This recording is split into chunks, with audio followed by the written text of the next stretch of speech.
All right. Welcome back to Salvation's Horn.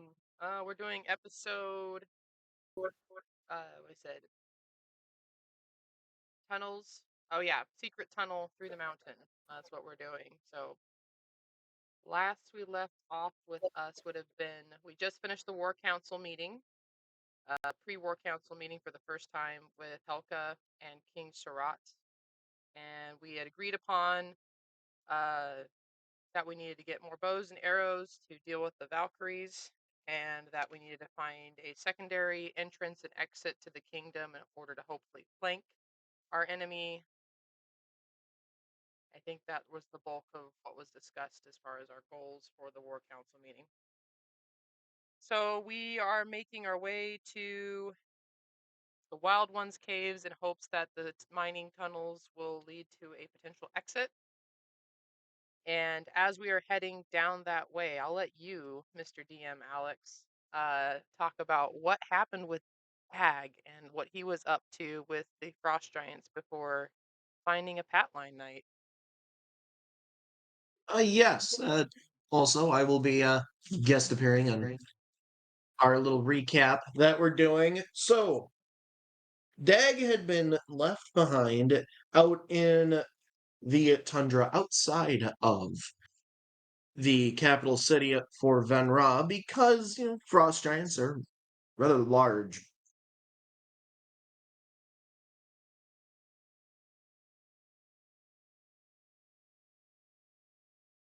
Abthiel, Dag's newest uh, acquiration of a very large white wolf that is about the size of Dag.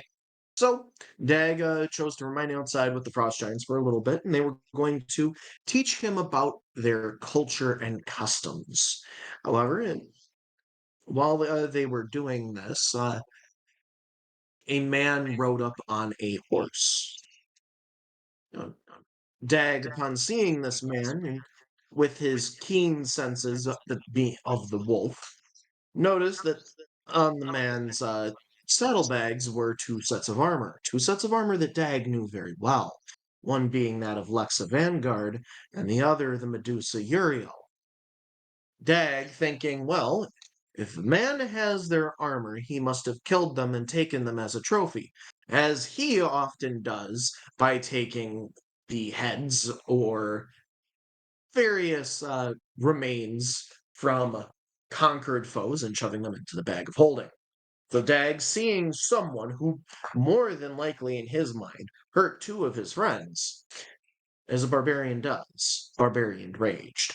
So Dag raged and sundered this man, who turned out to be a knight of Patline that had been sent by Grayson to return the armor to Lexa and Uriel. However, Dag did not know this, and the knight would not disclose that to Dag because the knight would need to keep Lexa's involvement with Grayson secret. So, because of the misunderstanding, there was an assundering, and the Hatline Knight was relieved of his mortal coil.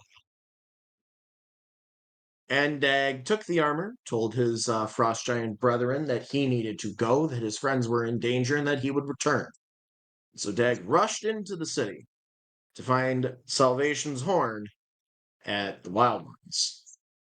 Dag, flying in such a rage and panic that the potential thought of two of his very close friends being dead burst through the wall of the Wild Ones without taking the time to maintain the secret entrance. Yeah. So Dag got caught up with the rest of the group. Yes.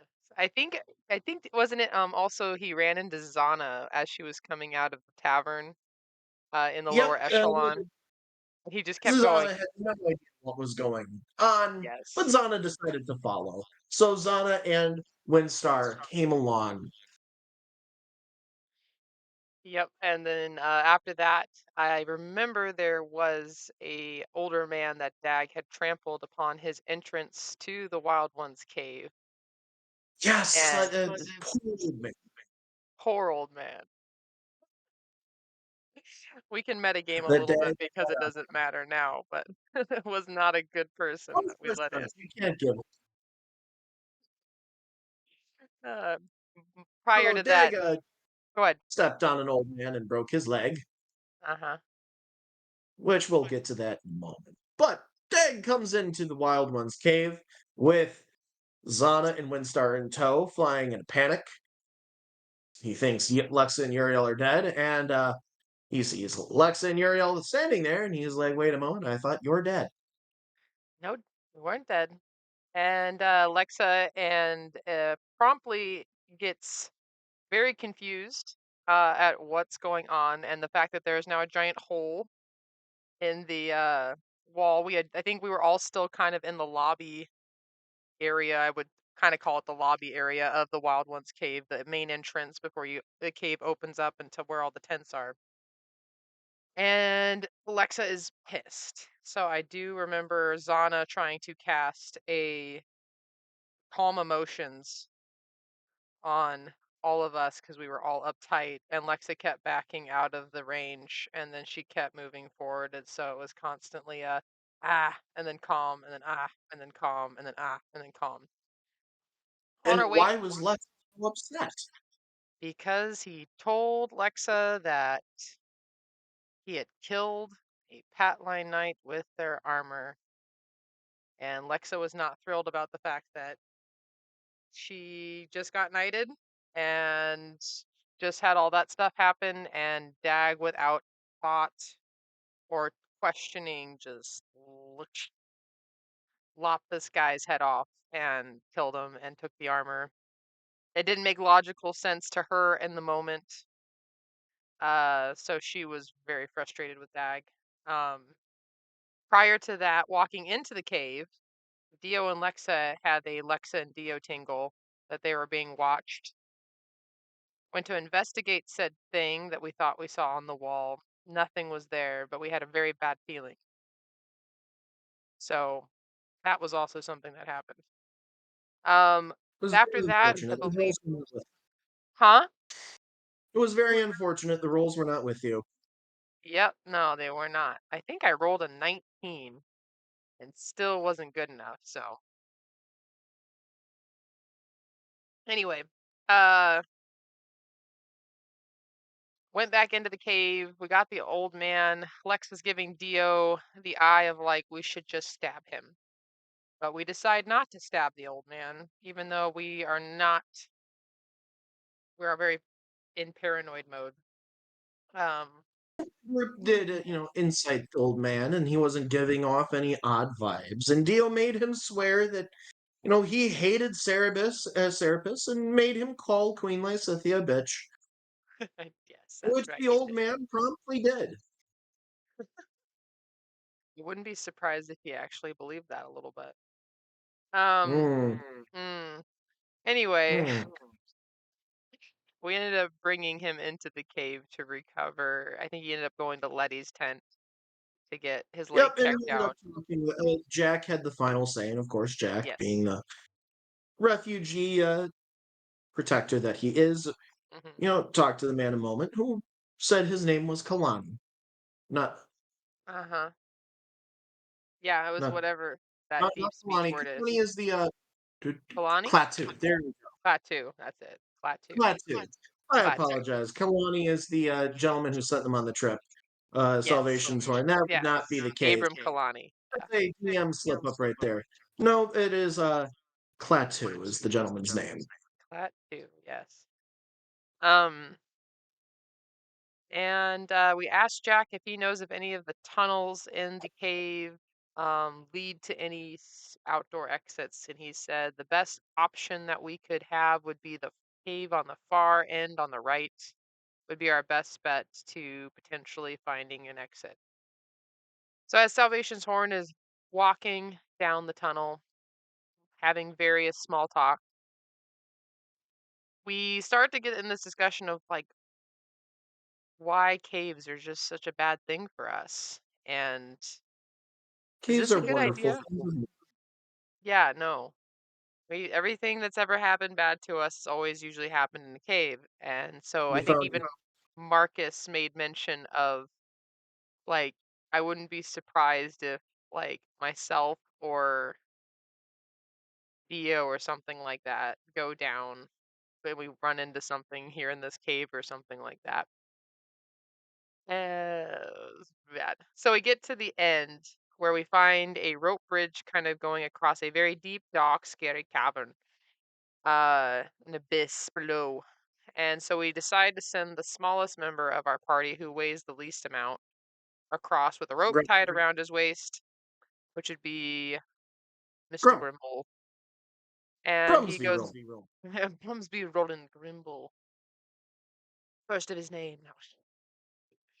And Balzana and Lexa, I believe, were holding on to the rope as he made his way across. Bridge seemed to That is hold, jiggle a bit, and he did make it though. He untied the rope, we pulled it back to us. Dio did a rope trick. I think he did two rope tricks, spaced he out did across. 3 rope Oh, tricks. he did three. Okay, three rope tricks, and he Wasn't started. able to completely get across. And so Lana was ending up following him. Uh huh. However, being this is an old ice passage and a very rickety old bridge in the middle of a cave that has been walked through in God knows how long, the ground started to fall away beneath Salvation's Horn's feet. Mm-hmm. Zana was able to teleport herself with the Wesley. help of Winston and Wesley to the other side of the bridge. Dio and Solana were able to hold on to their rope tricks that they were nearby. Mm-hmm. Dag was able to take the handle of his pan, impale it into the side of the ice wall as he was falling, and sit in the pan to keep himself from falling into the abyss. Lexa, being the quick, sneaky rogue, was able to dexterity herself to grab onto the rope bridge as it was falling. However, unfortunately, Uriel and Marcus fell into the abyss. Yes, that was a very stressful moment for us all. It was fun. Uh-huh. Sure it was fun for you. Very fun. Um, so from there, we're calling out down into the abyss, not getting a response. It's too far down.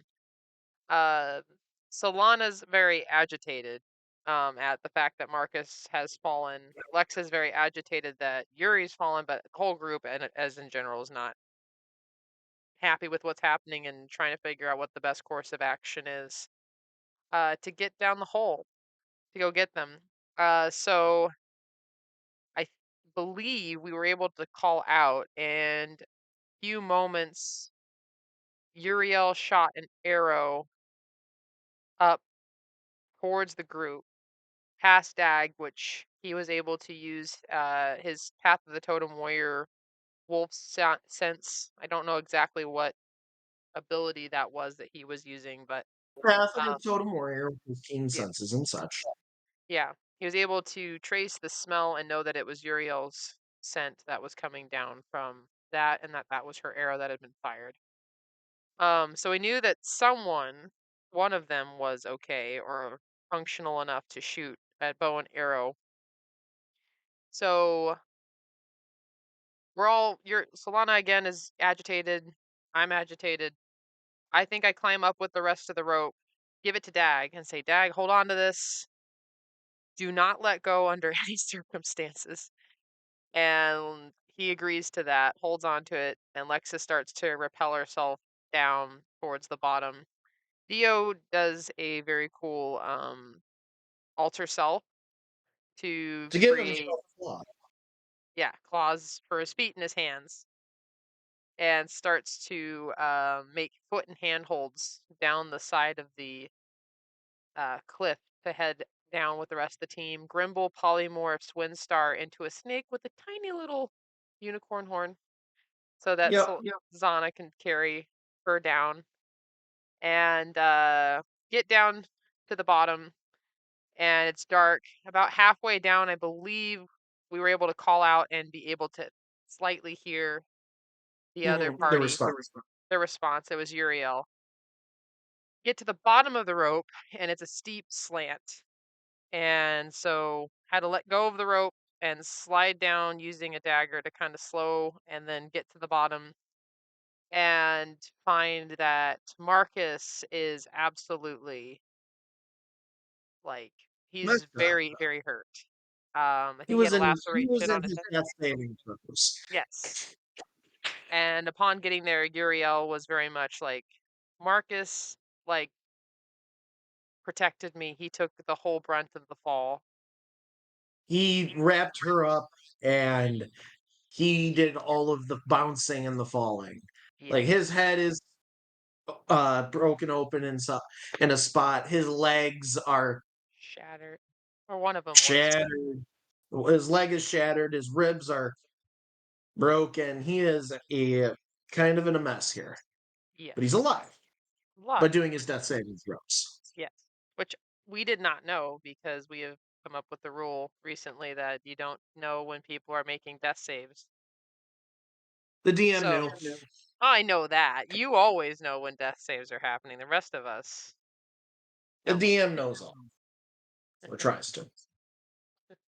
Um, and Lexic runs over and starts applying medical attention to his head and trying to get him stabilized and all of that as the rest of the team makes their way down. Um, I believe she does get him stabilized before the rest of the party arrives. Yep. She is able to stabilize him and he's able to talk. And Marcus makes another quip like, I called it with freaking caves. Yes, he Something. did. Yes, he did. And the rest of the team gets down there. Solana was very tempted to use her soul magic to do some healing, but Lexa was able to talk her out of using that. And I believe we had Grimble assisted with some medical, Zana assisted with some healing hands and all that stuff. And we were able to get his ribs back to where they were supposed to be so he could breathe well. And we were able to get his leg mostly put back together, but like Lexa still had to like brace it and do all that stuff. And then we had his head all wrapped up. But he was coherent enough to be not dying. Yes. As we're Well, doing this that, yeah, go ahead. Do it. Yes, do it.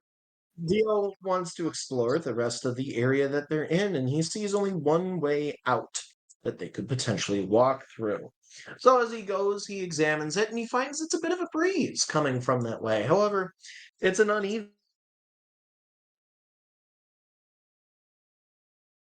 breeze, then stop, breeze, Hmm. then stop. I knew as soon as you did that, as soon as you said the breeze comes and goes, and like, I was like, oh no. I don't know why. Winds do all sorts of fun things. However, Dio walks in further, and he notices, wait, this is not the wind. This is actually a sleeping ice dragon. Came back to the group and told everyone, shut up. No talking, because otherwise we don't want to wake up the monster that is in the other room. And the group needed to rest because there's no, if they want to use this secret tunnel through the mountain against Venra, the dragon has to be dealt with one way or Or another. another. Yes. And we all kind of were perplexed at the fact that the giant rock slide didn't wake the dragon, but we knew that if that didn't wake him up, he was probably any little thing at that point would wake him up. So we were very quiet. We did a long rest or a short rest. Was it long or short? I think it was long. I think it was a long rest. We were all huddled together like a penguins. I think we Because melted some lighting a fire ice. might awaken the Yes. dragon. Yes. Um, I think Grimble might have used a heat metal or something like that on an armor piece we pulled out of the bag of holding, maybe. Yep. And he was able to melt some ice, which we then got a little Kion, and he was Grimble Tiny size. Kion. So it was Nice. tiny Kion. And he Who informed said us that he was on his way to Venra? yes, he was. And he was meditating in the back of a wagon. Yep. And we went from there. We ended up making a plan on what we were going to do with the dragon and who was going to do what.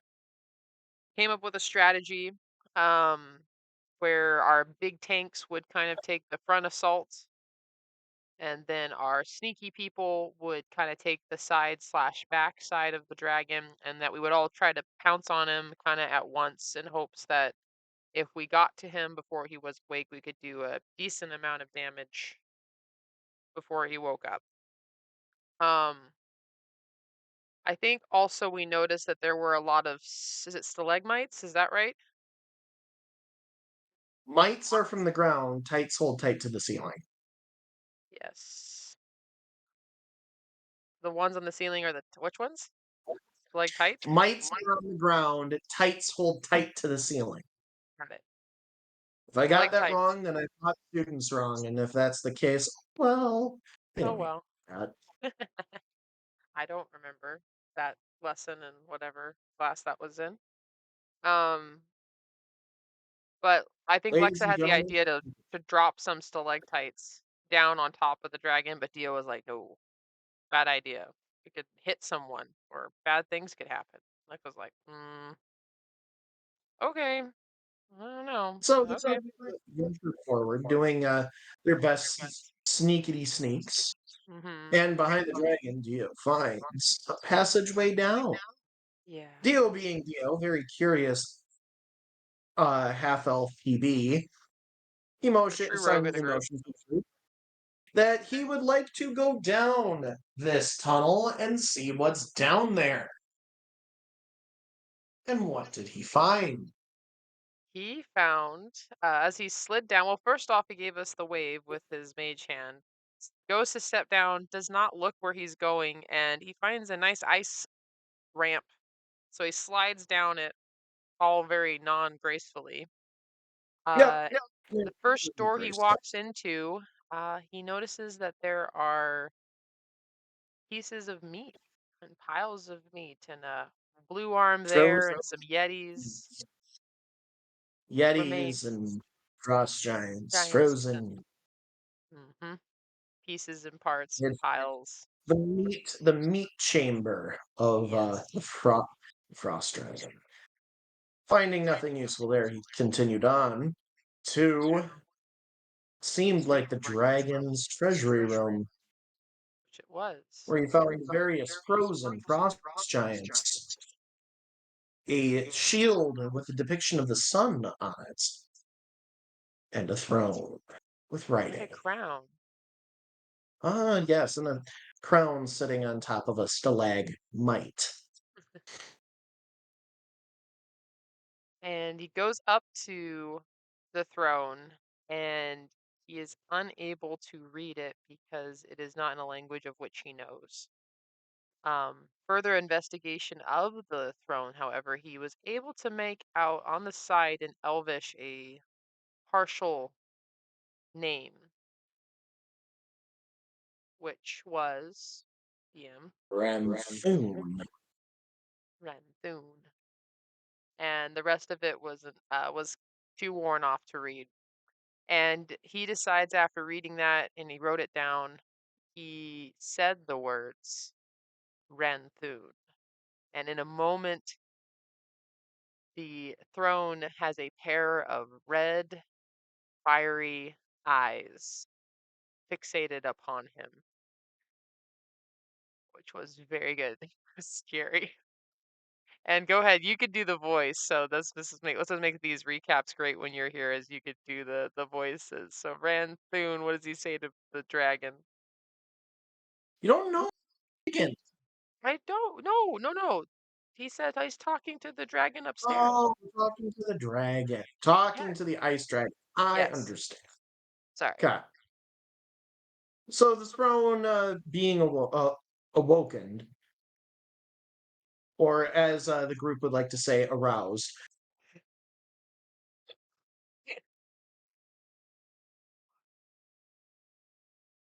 shouts out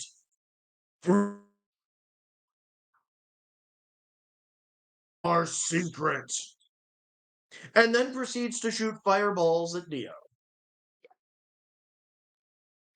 Yeah, out of the throne. out of the throne. And Dio tries to reason, but is unsuccessful and just continues to dodge until he runs into an ice giant, frozen ice giant, which then shatters upon his impact of running into its leg. He then realizes there is no hopes in reasoning with this chair, that he makes a lot of dexterity saves to get to the exit. While on his way, he grabs the crown that was on the Yep. stalagmite, puts it in the bag of holding, and continues to just book it out of Well, the the dragon area. may not have been awake before. However, hearing the voice from the chair call out to him and call him a fool, Breamy, the Lord of Ice, aroused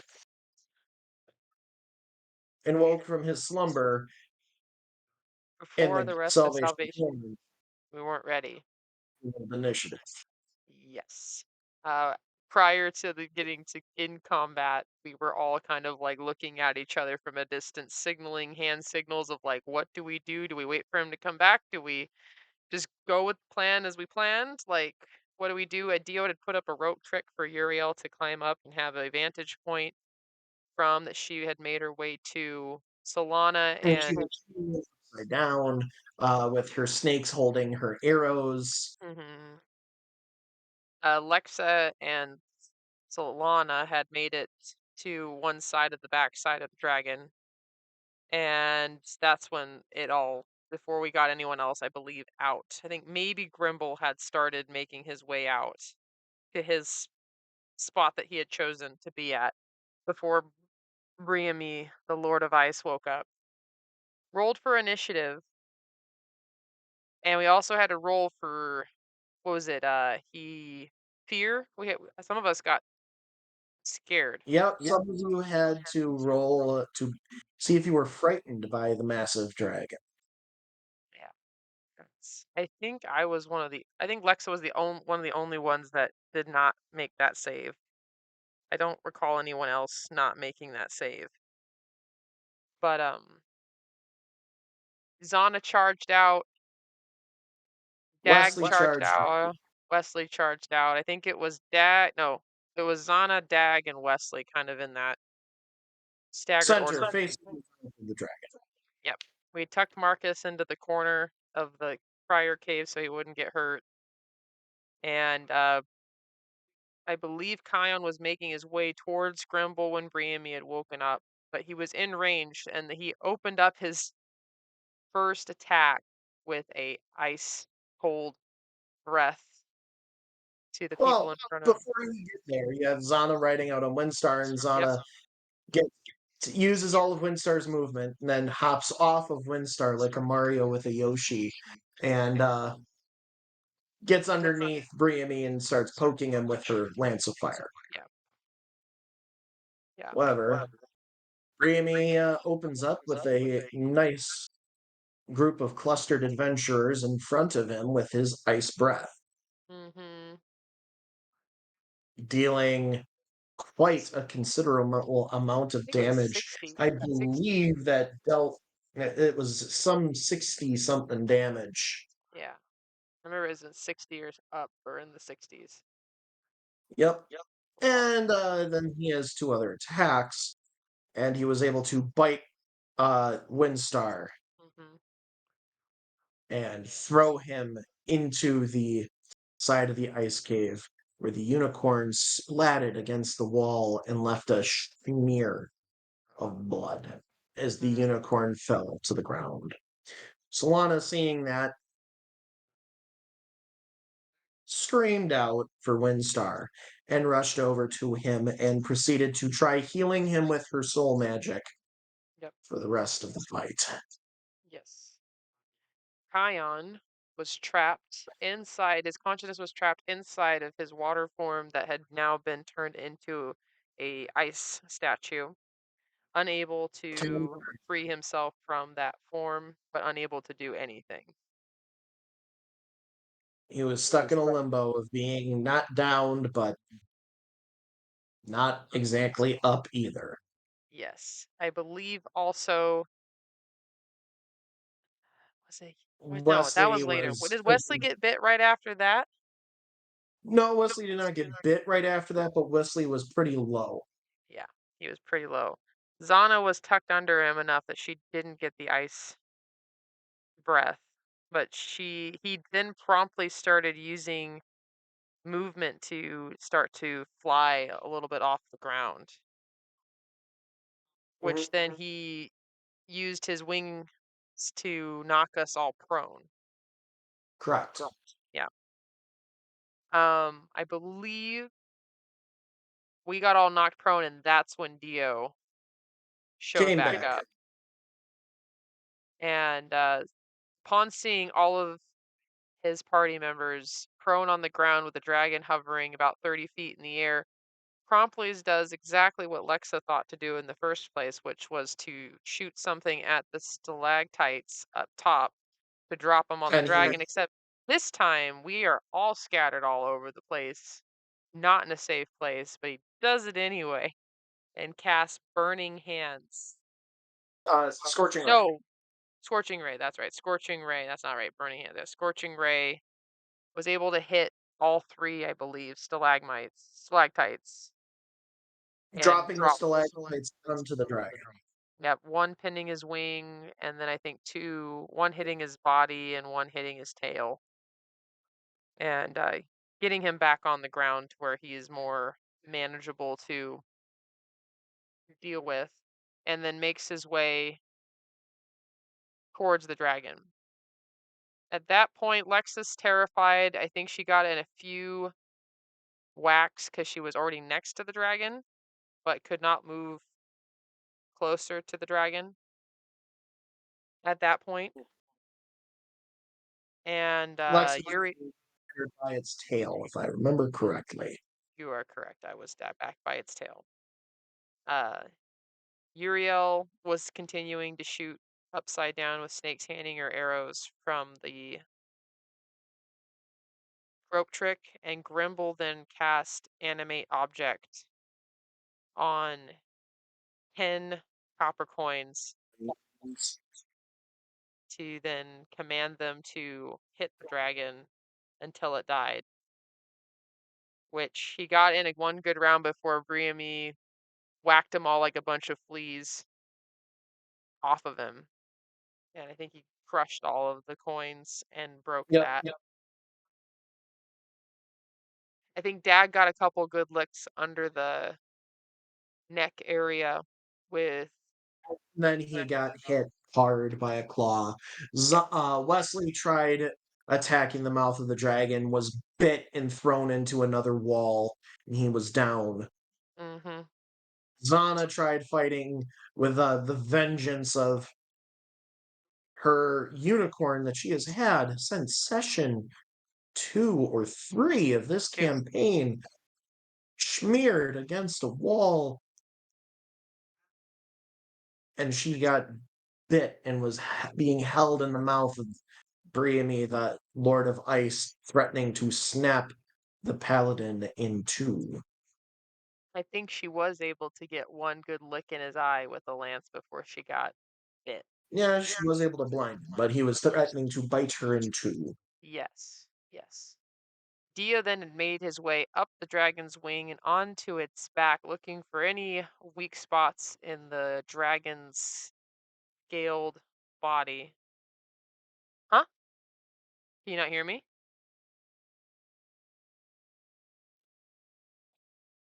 I didn't change anything. I can't hear a word. Can't hear a word. How about now? No?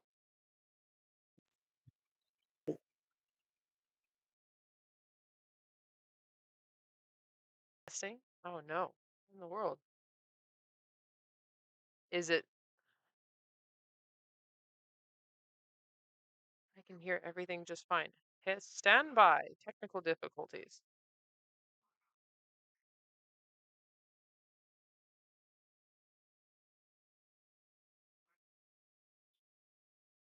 Can I unpause it?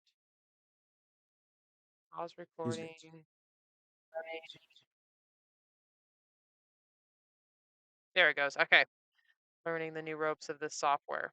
Okay, we are back. Technical difficulties solved.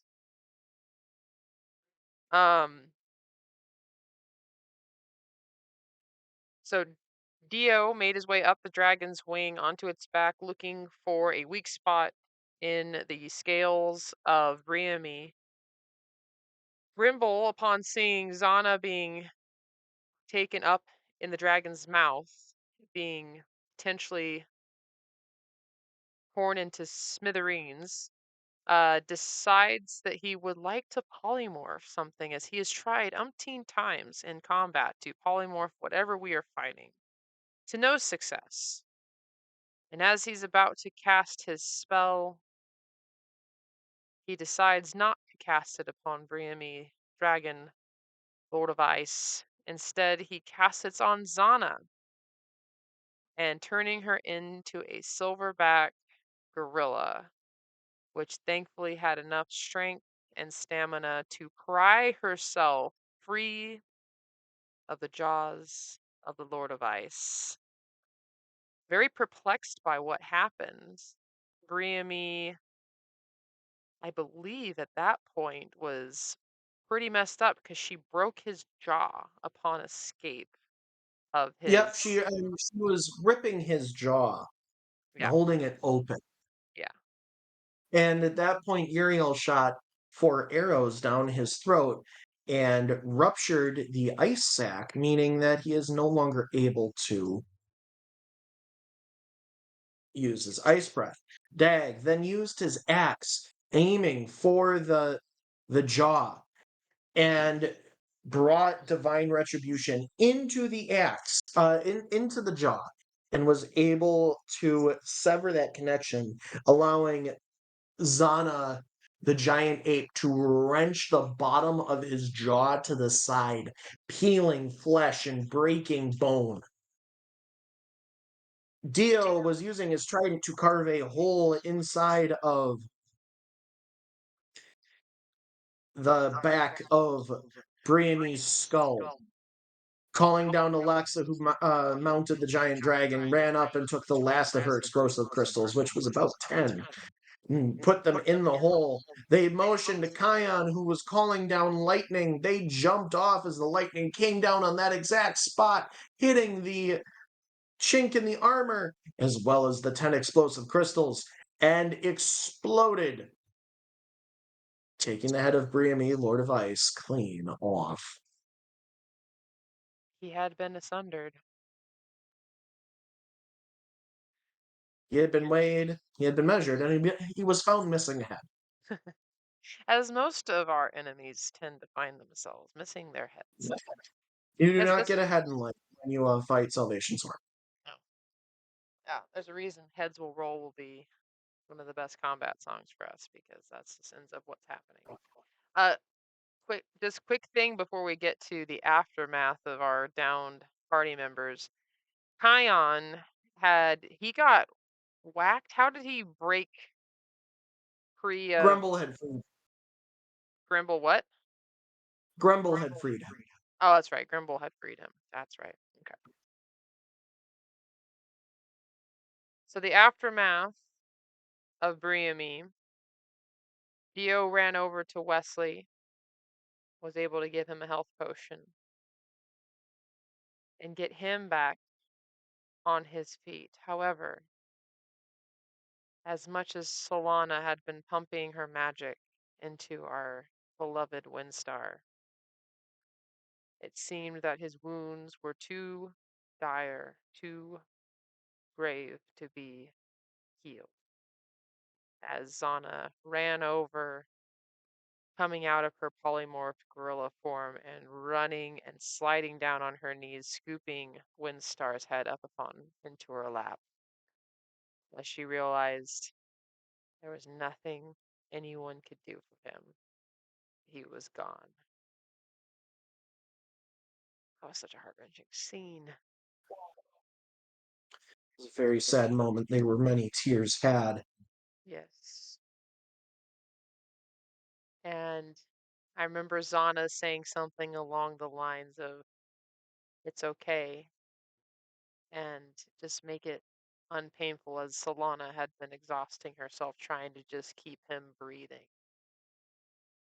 And I can't remember the exact words that she used to Windstar as she kind of said her goodbye.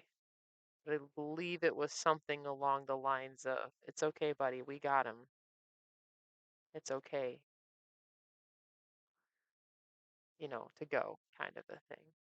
And Windstar did drift off, and upon impact into the wall, his horn had been broken and had uh, fallen a couple feet away from him. And so she, upon saying her goodbyes, got up to go get the horn and pick it up. Grimble and Lexa had ran over to see if there was anything that they could do to help, and quickly realizing that there was nothing that they could do. As they were there, Windstar's body started to crack and give way and get brighter as a hellish nightmare emerged from Windstar's body, poised and aimed itself at Zana. Rimble taking glacial crescendo and trying to attack this creature, not sure of what it was or who it was, if it was friend or foe, passed straight through it, not landing an attack. Quickly realizing that the only person that could do anything about it was Zana. The team of Salvation's Horn limped and made their way over to watch a sad moment of Zana having to take on her best friend in a form that she never wished him to be in. I believe she took her shield and told him to come at her. And he did. And I can't remember. She did ask that if there was a mental connection still. She could tell it was him, but it wasn't all of him. I can't remember exactly how you worded It that. was it was a lot of hurt, a lot of pain. It was still Windstar, but he wasn't able to communicate back with her the way that they had shared. Yeah.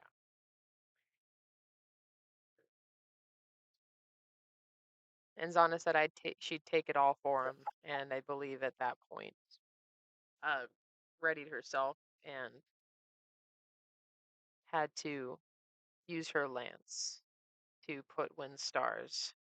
I guess would that be considered a spirit or her A soul? soul. Yeah, and put it back.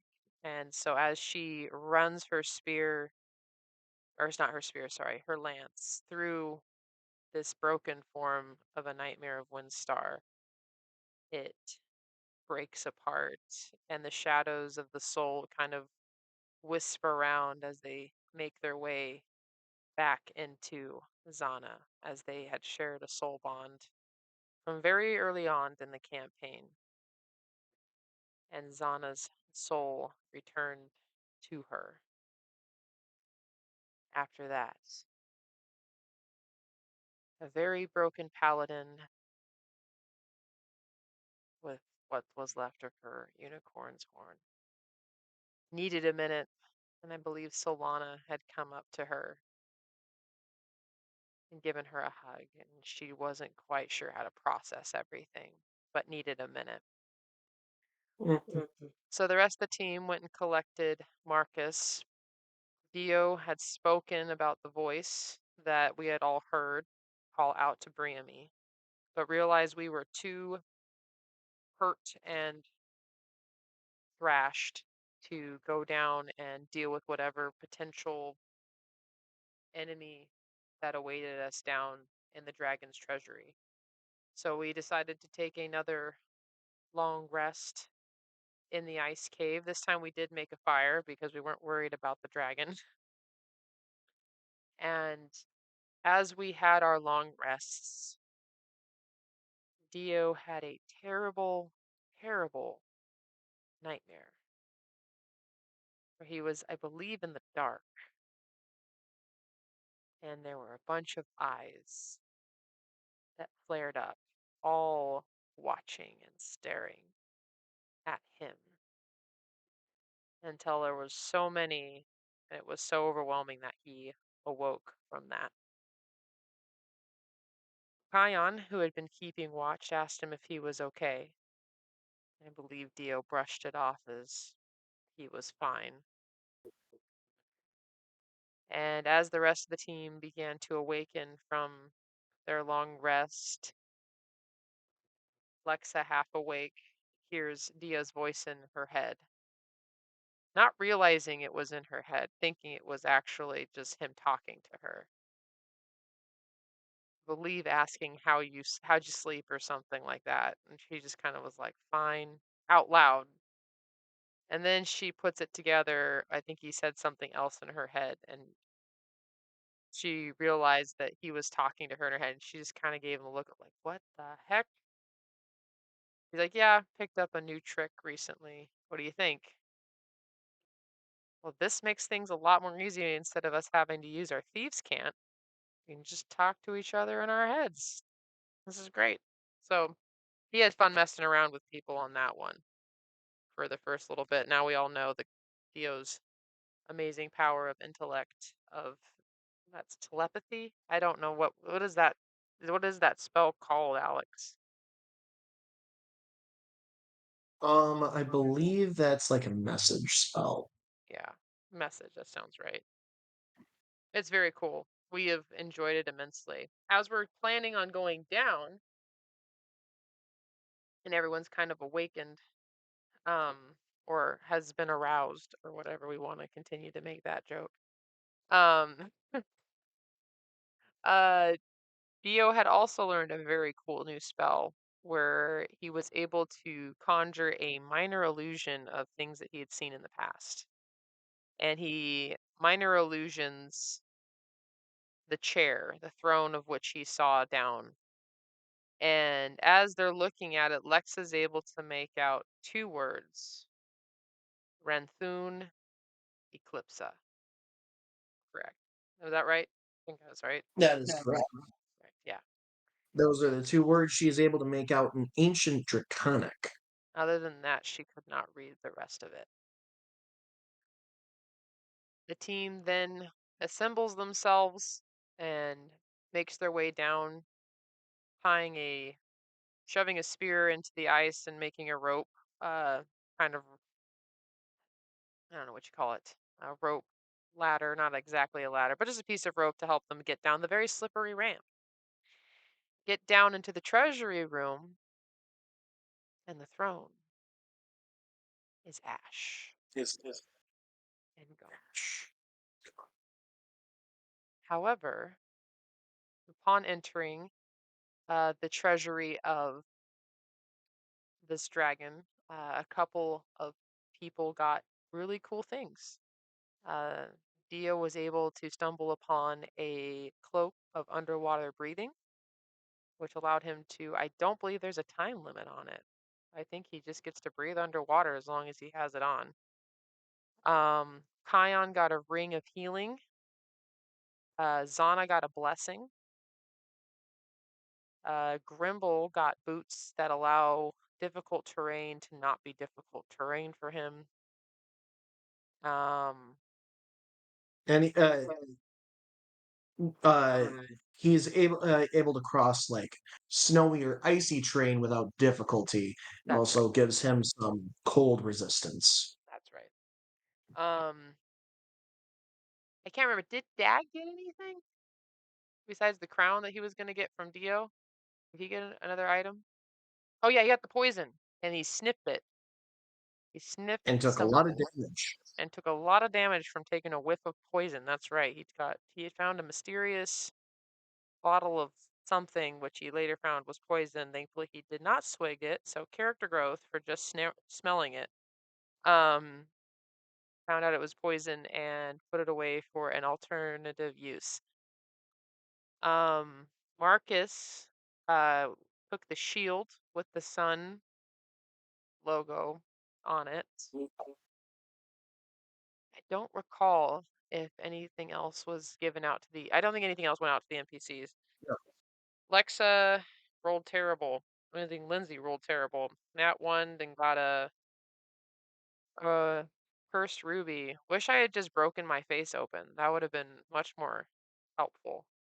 But she found a ruby worth 10,000 gold, but unfortunately it was cursed. And unknowing it was cursed, asked Dio and Grimbold if they knew anything about red gemstones, and uh, found out that it was a cursed item and that all of their potions had turned to water, which sucked going into the next fight. So we kept the ruby because the damage was already done, hoping to sell it at Anna's or be able to do something useful with it to recoup our losses. I think I got temporarily excited because I thought it was for the right size for a dagger for Grayson, and I sorely Could be. disappointed. Sorely disappointed. Um, and then Dio decided that that was the right time to then pull out the crown that he had found on the stalagmite in the,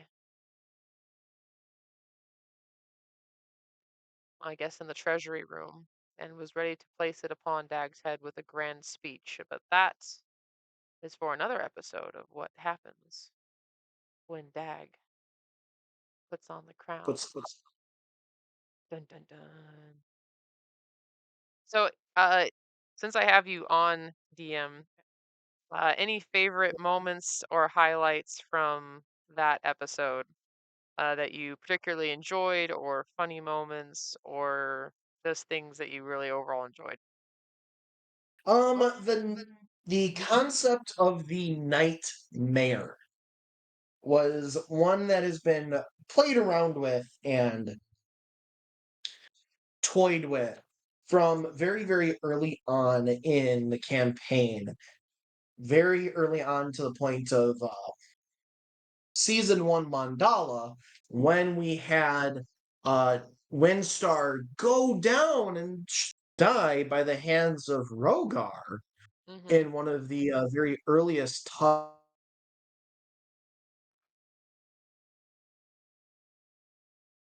soul bonded with Zana, who prayed to have him stay. Now, Now, do we? normally oh, apologize. No, it's okay. Just so when the soul bond happened after he went down and she was able to soul bond, was that a prayer that Bast granted, or do we not know how that was granted? I cannot reveal that Okay, at okay, this time. okay, okay. Anyway, continue. Sorry. DM gotta be sneaky. So, according to D&D lore, um, nightmares only happen when a Pegasi is mistreated and loses their wings. However, as this is homebrew and the world of Odera is not necessarily the world of Dungeons and Dragons, concept can be was changed to that if a unicorn lost its horn, very similar to what if a Pegasus lost its wings. And that is what made the nightmare. And because Zana had soul bonded with Windstar, only Zana could hurt Windstar. That makes sense. That was a very heart-wrenching moment. I did not like having to give Catherine that necklace that I had Yeah, had she was unhappy stashed. with you. She was a little, but she Well, wears she it. thought you were Huh? she wears it? Yeah, she does. I've seen it a couple of times on her. Just D&D or in general? I think well, honestly, I only really see her for D&D. So, um, yeah, I've seen it a couple times at D&D. She doesn't usually wear it out like I wear mine, but Yeah. I can see the leather uh, wrapping for it sometimes. So, anyway, yeah, she wasn't thrilled that I'd had that stashed for gosh, how that was before you left. I'd had that stashed.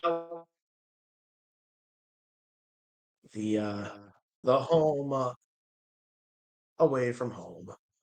Yeah. So that is the death of Windstar has been something that had been planned and prepped for. Another piece of, lovely, prep work that had been done.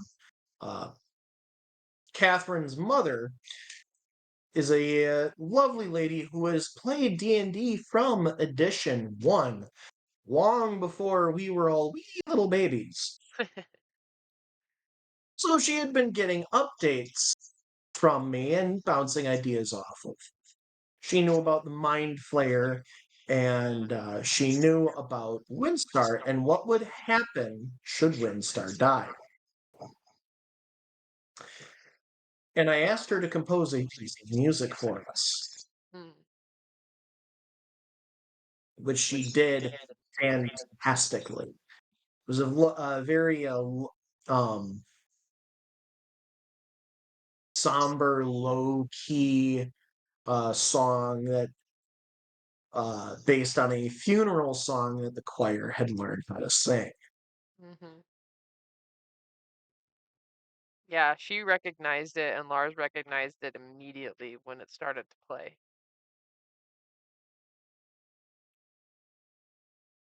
It is not a song that I look forward to hearing again. It is well done, but just like Without You has become the death song, Yep. so this song is now the death song for Windstar, and who knows, should something else happen to Zana or her NPCs, that song might make a reappearance. Oh, yeah. That would be it. This would be a rough one if that one has to come up again. As far as the rest of that episode, I loved all of it as far as the ending scene of the entire team teaming up on Briamine, and all of that was Everybody pretty had a cinematic. wonderful and badass. It was good. So that was definitely a highlight. Did give Dio, I think Lexa gave Dio an earful about the stalactites later, and that's like, That was basically it. yep. All right. Let me pause this recording. Signing off until the next episode for this one. Thank you for having me on. Always. We'll have you on soon again.